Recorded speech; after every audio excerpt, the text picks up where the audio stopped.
Баршаңызға қайырлы күн достар. Бүгін сіздермен осындай жыртылмайтын, жабысып қалмайтын, бірақтан қамыры жұп-жұқа осындай сочный манты жасайтын боламыз.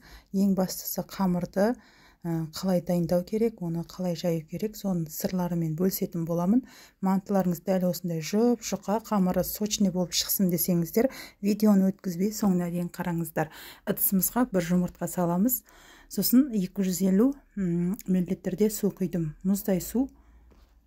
Сосын бір шай қасық тұз қосамыз. Енді осын тұзын кішкене ертіп аламыз, жақсылап араластырып.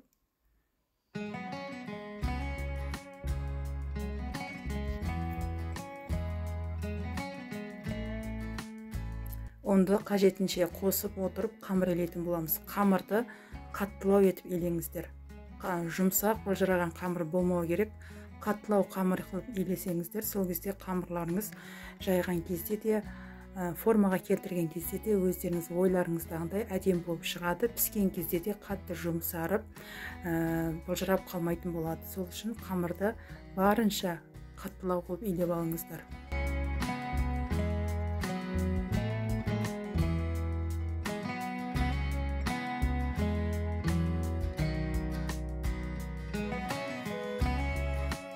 Міне қамырдың қаттылығы осындай қаттылау болу қажет. Енді осыны әбден ию қанғанға дейін 1-2 рет июін қандырамыз да дөңгелектеп бір 5 минутқа тындырып қоямыз.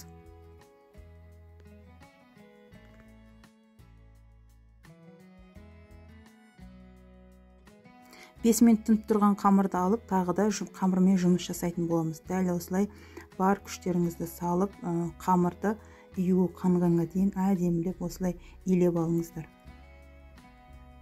Көрдіңіздер ма? Қамыр әбден әдемі болып, беті осылай әдемі болып шыққанға дейін бір 5 минуттай қамырмен жұмыс жасайсыздар да, екіге бөліп, енді осыны дөңгелетіп әдемілеп бір 15 минутқа тындырып аламыз. Қамырды қанша жұқа жайсаңыздар да, дәл осылай қамырмен жақсылап жұмыс жасасаңыздар, қамырларыңыз ешқандай жыртылмай, жабыспай, сосын өз формасын ұстап әдемі болып шығатын болады. Енді 15 минут аралығында біз мантының ішіне салатын салманы дайындап аламыз. Тартылған ет, яғни фаршқа енді 1-2 штук картошканы майдалап турап алып, оған пияз қостым.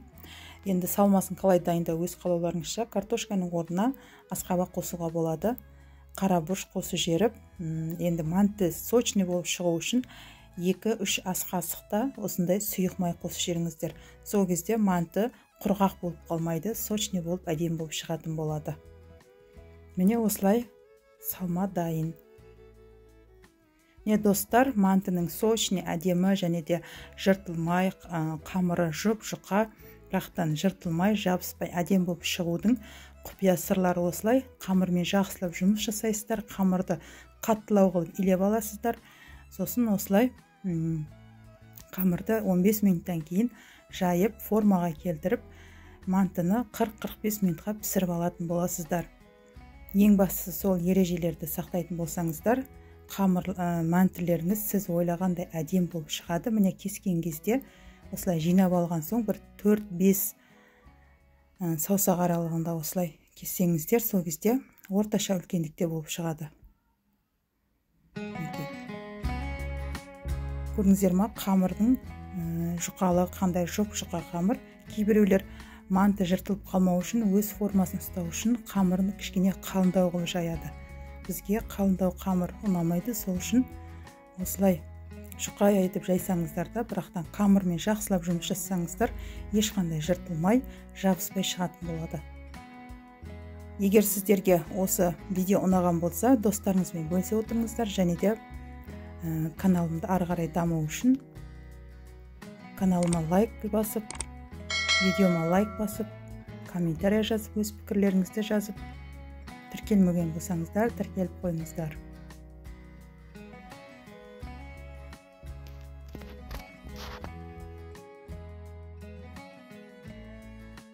Салманы үлкен бір қасықтан салып шықтым. Осылай кәдімгідей осылай мантының формасында етіп формаға келтіріп алған соң мантоварканың листін міндетті түрде астын жақсылап майлап алыңыздар. Сосын мантыны терген кезде бір-біріне қатты алшақтатпаңыздар, жабысып қалады деп.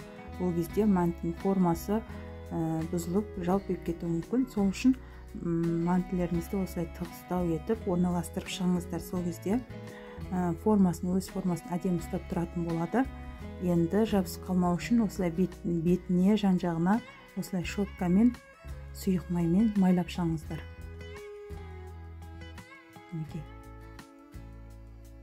Сонымен 40-45 минутқа пісіріп аласыздар. Міне біздің мәнтілеріміз дайын. Қараңыздар, осындай тал-тал болып, осылай жоп-жұқа болып, сочный болып пісіп шықты. Осылай подливпен немесе басқа да өздеріңіз қалауларыңызбен ұсынсаңыздар болады. Міне ас болсын. Күшті сочный манты, жоп-жұқа қамыр, ең бастысы. Келесі кездескенше сау болыңыздар.